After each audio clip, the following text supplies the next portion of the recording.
My name is Louis Markos, and I am a professor in English and scholar in residence at Houston Baptist University, where I've taught for 29 years, including courses on C.S. Lewis and J.R.R. Tolkien, and also apologetics. I have spoken many times for the Colson Fellows over the years, and I'm happy to be back speaking for the Colson Fellows on one of my favorite topics, The Four Loves by C.S. Lewis. The Four Loves is one of the later books that Lewis wrote, and they're often considered to have been partly inspired by his wife Joy. They include reflections on the Psalms, Till We Have Faces, A Grief Observed, and of course The Four Loves. And in this book, Lewis discusses the four different Greek words that mean love. Now, if you're thinking to yourself, wait a minute, I thought there were only 3 Greek words for love, then I'm very happy, because it means you've heard the same sermon I've heard many times about the 3 different Greek words that all mean love. Those words are eros, philia, and agape.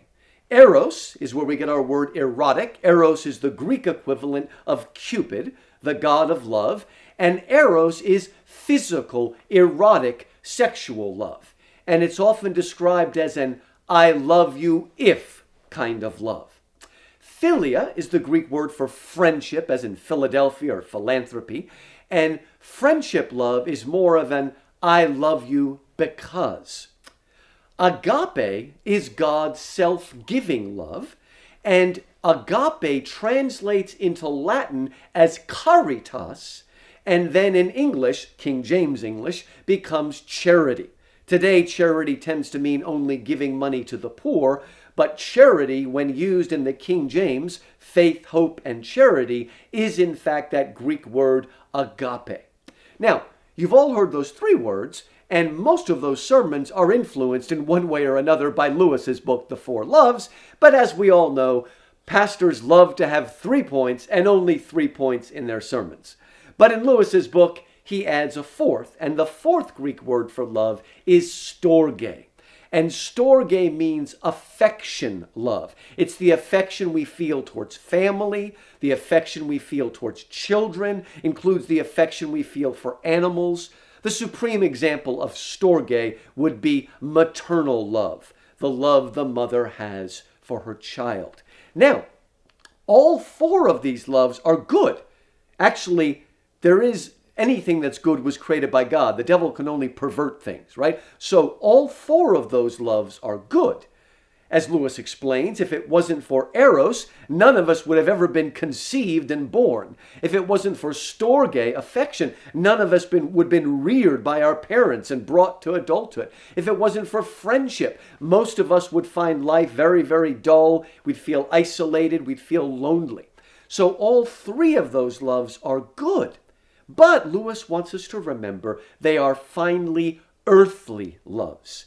The only divine love is agape, God's self-giving love, which he showed first in creating the world, because God had to move out of himself to create the world, and then supremely in sending his son into the world, himself entering human history, dying and raising again.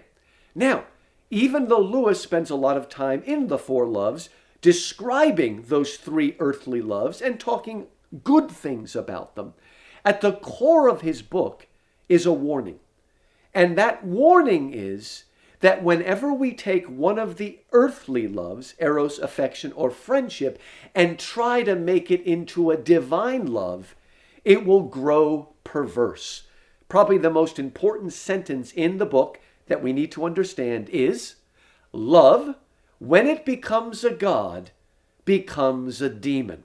When we take an earthly love and try to lift it up to a divine status, make it angelic, all we will do is make a demon that will turn us away from God, away from our neighbor, and ultimately it will turn us away from ourselves. So we need to have what the medieval Catholics called a right ordering of our loves. The supreme is agape. The other loves, though good, must take their place vis-a-vis agape love. Now, to help us understand how each of these 3 earthly loves can go bad, sour, I want to give you some examples.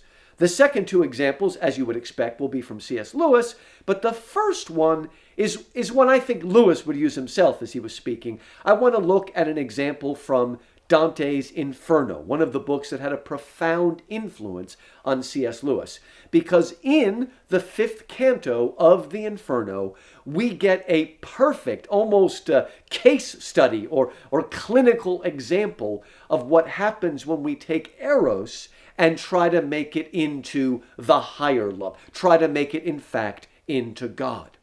While Dante and Virgil are going through the Inferno, they come to the level of lust, which is the least bad sin, but it's still a sin.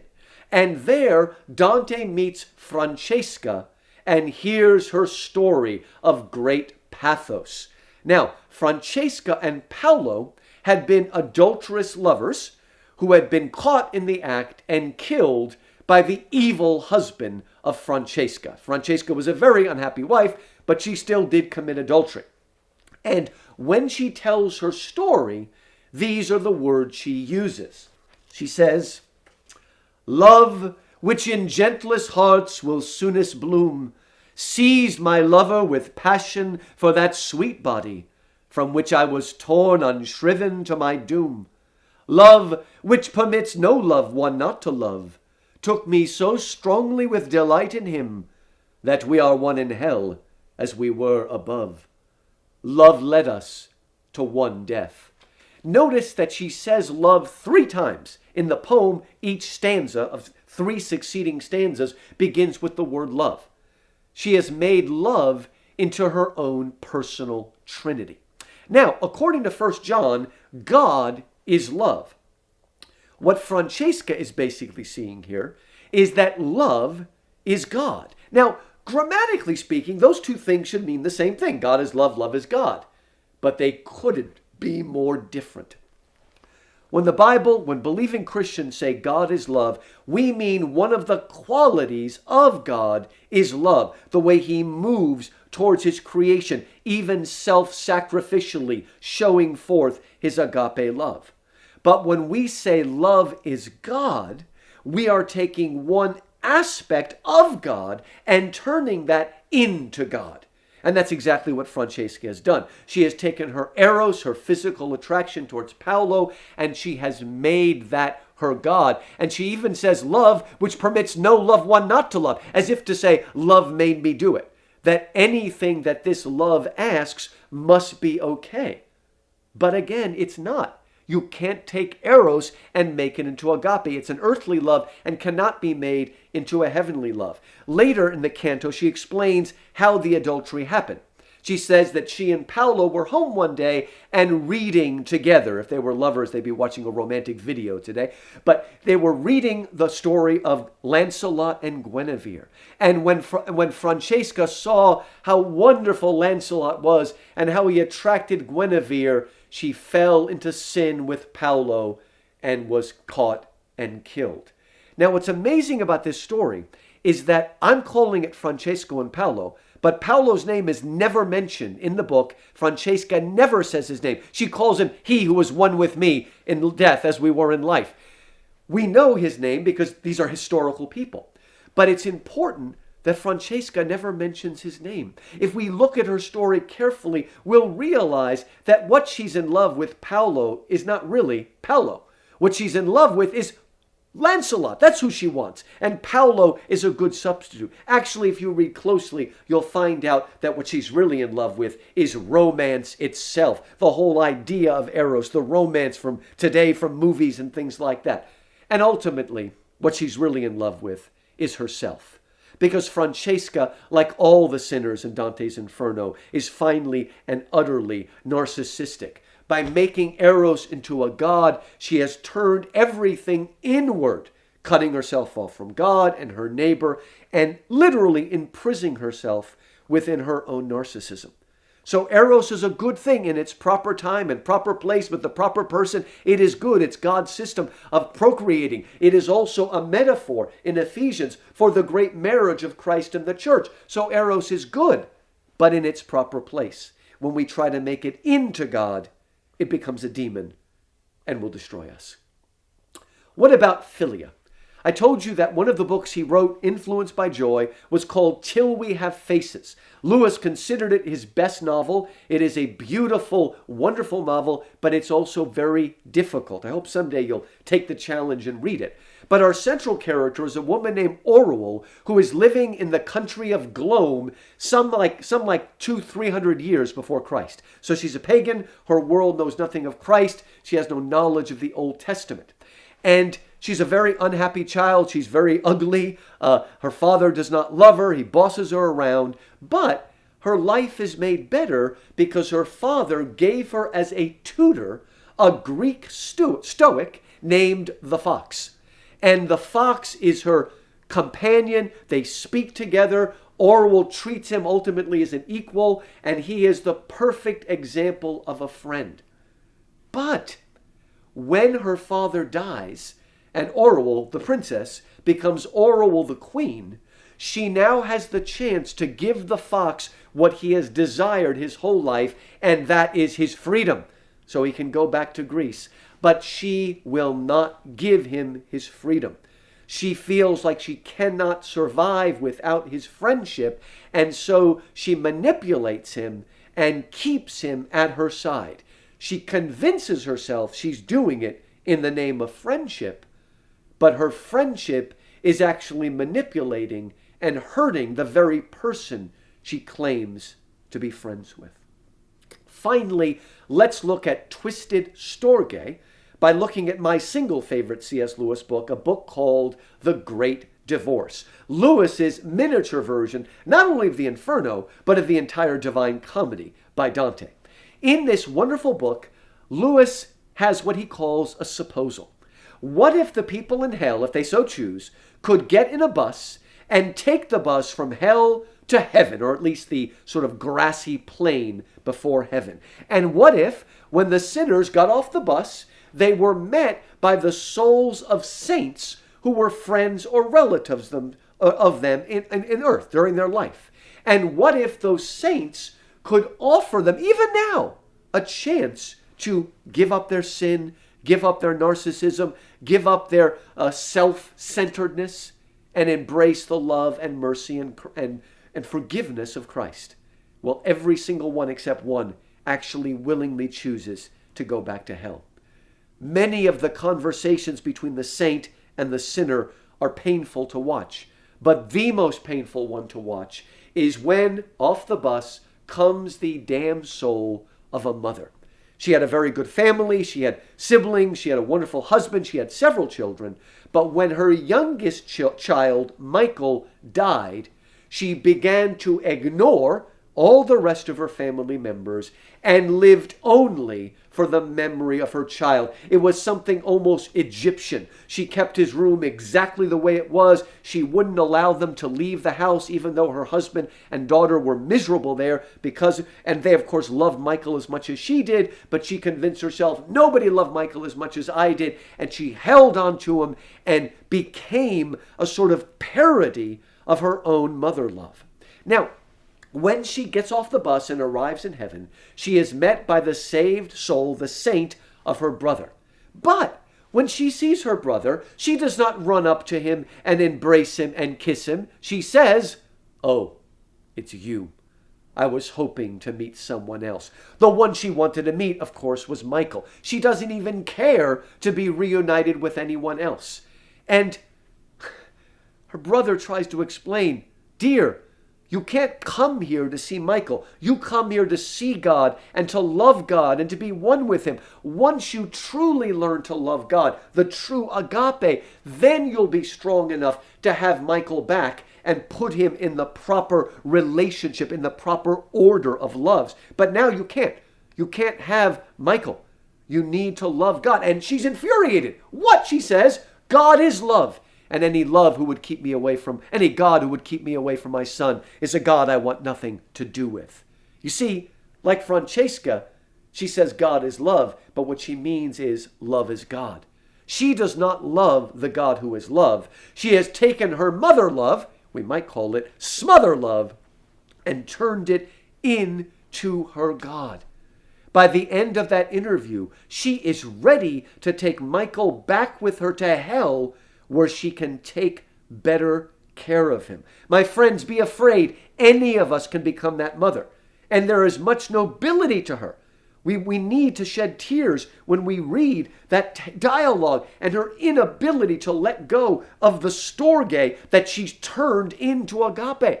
But she won't let go. She has defined herself by that. And she doesn't even realize how much she hurt Michael himself by her almost animalistic affection.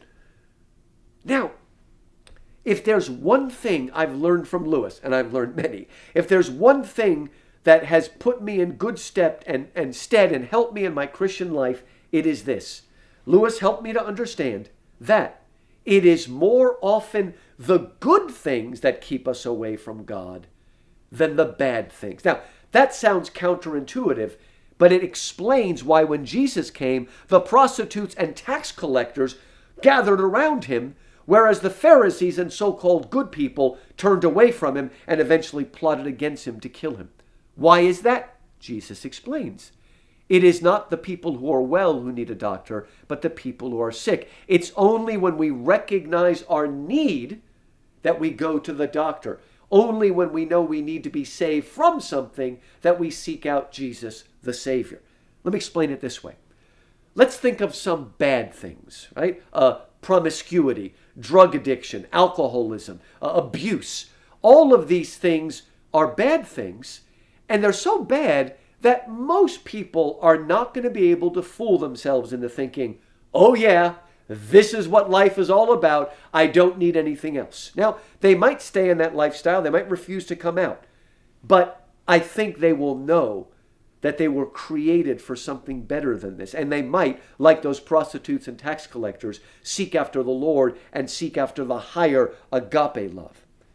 But what about the good things, my friends? What about mother love, patriotism, the arts, good works, religion itself? These are all good things, but they're so good, they often make good substitutes. As Louis puts it in the Four Loves, brass is more often mistaken for gold than clay is. Right? If we see clay stuck in a lifestyle of serial promiscuity, I think we're going to realize that that's not gold. But those good things, what's better than mother love? We think of the Virgin Mary and Jesus. What's better than mother love? But it is such a good thing that once again, it makes a good substitute. We can think, yes, this is the be-all and end-all of life. This is what I was made for. This is love. A lot of philanthropists feel that way. And in one sense, it's good. But it's not an ultimate good. As Louis says, I think it's in The Problem of Pain, that when we say, I'm content, but that contentment doesn't include Christ, then we are in sorry shape. Right? So again, the earthly loves are good in and of themselves. If we surrender them to God, they will become wonderful tools on the side of God. But if we cling to them, if we make them our religion, if we make them our agape, they will force us to turn inward. We will stagnate. We will become narcissistic. And in the end, we will lose ourselves. We will become a parody of ourselves. Now, in the last 10 minutes, I would like to shift slightly and focus on just one section of the Four Loves, what I think is the most important section, and I kind of think if Louis was here, he might agree. I want to focus on friendship. Why? Because C.S. Lewis and his friend J.R.R. Tolkien, the author of The Lord of the Rings, a strong believer who partly led C.S. Lewis to Christ, those two men were what I would call apologists for friendship. They tried to hold up friendship as a glorious thing in a modern age that has turned away from it. Now, when did this happen? In the early days, the classical days, the early church, the Middle Ages, even into the Renaissance, people understood that friendship was a high and noble thing. But things started to change, Lewis explains, in the 19th century. in the 19th century, during what we call the Victorian Age of England, we start having the cult of domesticity. Now, I happen to think domesticity is a good thing. I'm glad I attend a church that puts a heavy emphasis on family, parents, children, proper relationship between husband and wife, father and mother, and kids. But folks, storge, affection, is not the same thing as agape. We've got to be careful we don't turn mother love, or even the love between a husband and wife, into an idol. Right? And that's kind of what the Victorian age did. It was good. I'm glad it emphasized parenthood and mothers nurturing their children. But that is not the core of the Christian religion. The core is agape, God's self-giving love. And so sort of starting in the 19th century, and especially how sentimental we've gotten, we're still living in the Victorian age. We're so sentimental. And I like some sentimental movies. But again, we need to be careful we don't go astray. Now, at the same time, in the late 19th century, storge was becoming almost godlike. At the same time, there was a certain character in Vienna named Freud who was doing the same thing for eros, or sex, who was basically telling us eros was at the core of everything, at the core of who we are, at the core of our decisions, at the core of our relationships with other people. He even sexualized infants. That's probably what got people the most mad at him, partly because they were still thinking of the cult of domesticity, so they weren't even right in some ways in their horror. They themselves were idolaters attacking another form of idolatry, right? Again, eros is important, but it is not the be-all and end-all. A lot of people think today there's no possibility of happiness without eros. That if you live a celibate lifestyle, you can't possibly be happy. You must just be faking it. Now, partly because of the rise in reputation of storge and eros, philia, or friendship, sort of fell to the wayside. But there's another reason it did. Okay? The trouble is that the 19th and 20th centuries are the ages of totalitarianism. Now, it's obvious in Nazism or communism or socialism that it's totalitarian. But sometimes the more radical a democracy becomes, the more totalitarian it can become. What do I mean by that? Whether you live in a radical democracy that wants to make everyone the same, what's called radical egalitarianism, whether you live in a democracy or you live in a tyranny where the tyrant insists that everybody beneath him is exactly the same, right? Whether you're in either system of government, friendship, especially male friendship, is going to be seen as a threat. Because those friends will bind together and think there's something more important than the state, or something more important than that desire for everyone to be equal and everyone to be the same. Now, why did the classical people from Greece and Rome, why did they consider friendship such a high love? And why did Lewis and Tolkien consider it such a high love? Well, you know what? Animals are capable of both storge and eros, right? Even in our lives, our rational being, it is much our instincts that drive us, our maternal instinct, our sexual drive, and oftentimes those things control us. But friendship, Lewis says, for the ancients, was almost lifting us up to the angels. It was a sort of disinterested love. It was something we chose. It wasn't a want love or a need love. It wasn't driven by the id or the superego, as Freud would say. It was something we willingly chose. And it was something that brought joy and happiness to us. But it's something that is only human or angelic. It's something that the beasts know nothing about. Right? And so for Lewis, friendship makes us better than we are. I mean, again, it can be perverted, as we've seen. But it often makes us better than we are because it was, as the ancients said, a school of virtue. Friends call each other to a higher level of virtuous behavior. You can have friendship among thieves. Anything can be perverted. But friendship done properly strengthens us. Do you know that Aristotle wrote a book called the Nicomachean Ethics, the greatest work of ethics that the pagan world produced before the Bible, before the New Testament came along? And Aristotle talks about what are called the four classical loves: courage, temperance, justice, and wisdom. And he speaks about them, but he spends twice as long on friendship than all other four combined.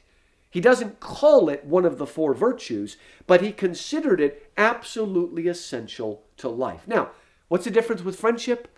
In Eros and Storge, we're looking face to face with each other.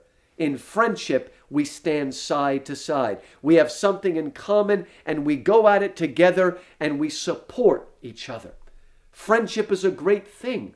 In fact, many of the greatest movements in history came out of a friendship, and usually a male friendship, where friends had a strength they gained from each other, and it helped them overcome the odds, overcome stereotypes and whatnot, produce something new. The birthplace of humanism in the West is Athens. Athens would have never been so great in drama and ethics and philosophy and science and all these things if it wasn't for the friendship of these Athenian citizens who worked together, who had a higher vision and tried to bring it about. Plato gave us the academy. Aristotle gave us the Lyceum, which is the early foundation of the university. But it came out of a group of male friends sitting together and discussing together.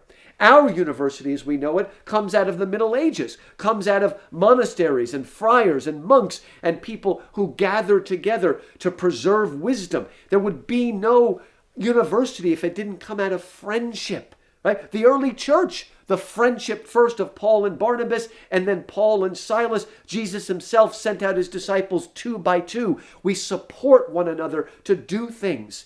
The Reformation, the Renaissance, much of it comes out of friendships in places like Germany, in Rome, in Florence. We wouldn't have had the real explosion of early modern science if we didn't have a community of friends who were working together. Think about our own founding fathers. Their friendship strengthened to do something that was very dangerous. Think of William Wilberforce and abolition. Think of the abolitionist movement in America. Think of the civil rights movement in America.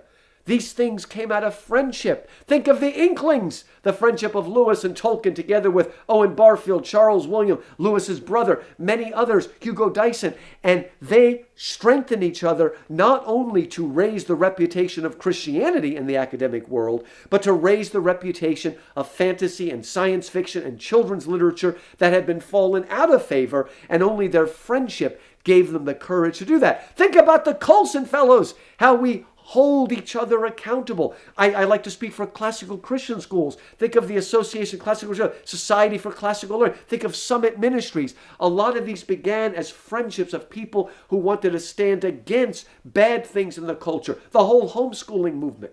But why is friendship so hard? Let me end with this. Friendship, and I'm focusing particularly on male friendship now, because it is often the spark that does these things, right? And generally, people don't bother women when they have friends. But male friendship is under attack from the outside and the inside. It's under attack from the outside by feminism.